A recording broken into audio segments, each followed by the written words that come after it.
Hello viewers, 4DIYers here with another video for everyone. In this particular video here, I'll be showing you how to clean, condition, and protect a vinyl tonneau cover. Here I am using a product from Lithium Auto Elixirs. This is their Trim Serum Plastic Restorer. A link to this product will be included in the description below. I have been using this product on a few different applications to test out its durability and application process. So far I'm extremely happy with it, and I will have a review video released in the upcoming weeks. First, you'll need to wash the tonneau cover to remove any dirt, which can prevent the conditioner from soaking into the material or not allow it to bond to provide protection. Start by rinsing any loose debris with a hose. Next, you can use a wash mitt, but I prefer to use a soft horsehair brush. The vinyl tonneau cover does have a light texture, so the brush can work in between those grooves, but is soft enough where it doesn't damage the finish. As for my choice of soap, I'm using the same type of car wash soap as I would use on the rest of the vehicle. Finally, rinse off the cover, washing away any soap.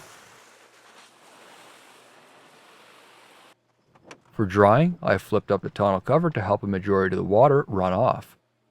After that, I finished up using my microfiber towel to soak up the remaining water. The tonneau cover can soak up some water, so it's best to let the cover dry in the sun for an hour or two. Any remaining water may not allow the conditioner to soak in. As you can see, the cover is somewhat faded and discolored. Using a microfiber applicator, just like my previous video, apply the lithium trim serum and then rub it into the surface. The applicator almost works as a sponge, where you're able to work it across a large surface and prevents any drips. This product is very thick, similar to the consistency of soap. It's a highly concentrated conditioner intended to restore and protect faded plastics, vinyls, and other forms of unpainted trims. You don't need to apply a large amount, a little goes a long ways. I have already been using this product on the Volvo's trim, and so far it's holding up excellently. The application in this video was done a couple months ago. So far it's holding up extremely well, especially with the differences in weather, including extreme heat and excessive rain. Work in different directions for applying the product between the textured surface. I applied it right over the stitching on the sides, along with the plastic snap clips by the cab. Once done with the application process, let the product soak into the vinyl for about 30 minutes. You'll notice it's quite shiny to begin with, which is normal. Next is using a microfiber cloth to remove the excess conditioner and to polish the surface. Work in multiple directions again. As a tip for the tonneau cover, for some reasons there was a rough casting or molding marks on the plastic hinges for the fold-up frame under the tonneau cover. This was poking out into the cover, which would eventually result in holes or tears.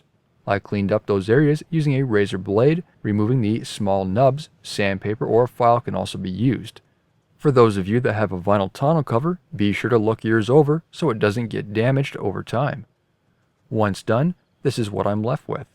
It's important to clean off the excess conditioner to achieve that final shine, and when done correctly, you won't have the product run off on the body panels either. After conditioning all the exterior plastics on the Volvo, exterior plastic, and tonneau covers on both the Tacoma and Ram, I still have plenty of product left. So that's 3 vehicles and 2 tonneau covers. Be sure to keep an eye out for that review video in the upcoming weeks. New videos are released every week on my channel. Be sure to hit that thumbs up button. It's a huge help to me, and leave a comment below if you found this tutorial helpful. Don't forget to follow my social media pages such as Facebook, Instagram, and Twitter to keep up to date with my latest projects. And if you're not a subscriber, be sure to also hit that subscribe button. Thank you for watching.